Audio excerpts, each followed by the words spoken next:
Harta kekayaan Eli Toisuta, Ketua DPRD Ambon minus 11 juta rupiah, Ibunda AT pelaku aniaya remaja. Mengintip harta kekayaan Ketua DPRD Kota Ambon, Eli Toisuta, Ibunda AT pelaku pemukulan terhadap RSS remaja berusia 15 tahun berujung tewas.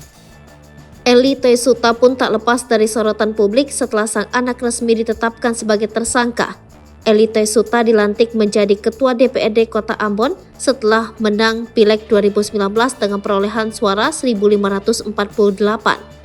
Dilihat dari laporan harta kekayaan penyelenggara negara yang dilaporkan pada 29 Maret 2021, periodik 2020, Eli Toisuta memiliki harta minus 11 juta rupiah. Harta kekayaan Eli terdiri dari tanah dan bangunan senilai 250 juta rupiah.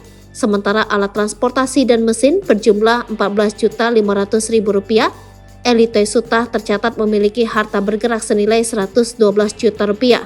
Sedangkan kas dan setara kas miliknya sebanyak 69.946.861 rupiah.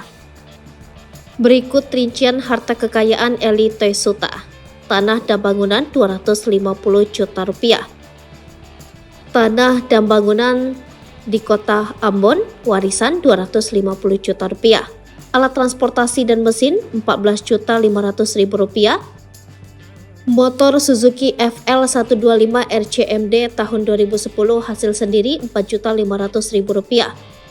Motor Suzuki RV 125 tahun 2014 hasil sendiri 10 juta rupiah. Harta bergerak lainnya 112 juta rupiah. Kas dan setara kas Rp69.946.861. rupiah.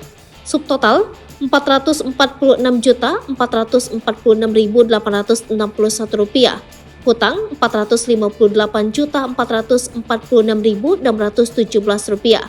Total harta kekayaan minus Rp11.999.756. rupiah.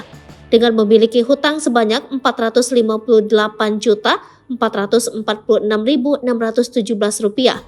Dengan begitu jumlah kekayaan Eli Toisuta minus Rp11.999.756. rupiah. Ketua DPRD Kota Ambon Eli Toisuta menyampaikan duka ke keluarga RRS, remaja yang tewas dianiaya anaknya AT hingga tewas. Tak hanya itu, Eli menegaskan menyerahkan kasus tersebut ke polisi. Diketahui RRS merenggang nyawa Minggu 30 Juli 2023 malam, tak lama usai dianiaya putra keduanya.